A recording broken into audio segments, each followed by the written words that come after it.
ناظرین، نوئیڈا کے film city کے ایک اسٹوڈیو میں منعقدہ فیشن شو میں ایک عبرتناک واقعہ پیش آیا ہے۔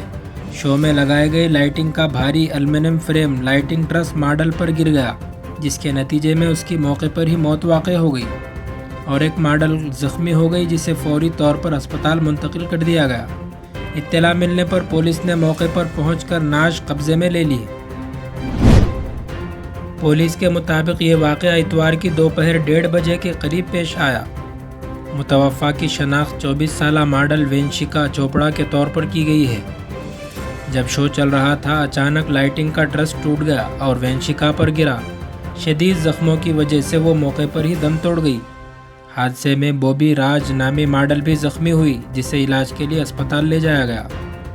ناظرین، یقیناً یہ واقعہ خاص طور سے اداکاروں کے لیے عبرت کا سامان ہے۔ خیر، یہ لوگ تو مسلم نہیں تھے اور نہ شریعت کے پابند۔ اگر اس کی جگہ کوئی مسلم اداکار ہوتا تو قبر اور حشر دونوں خطرے میں پڑ جاتے، اس لیے سوچنے کا مقام ہے۔ اللہ تعالیٰ سے دعا ہے کہ مرنے سے پہلے اللہ سچی پکی توبہ کی توفیق دے۔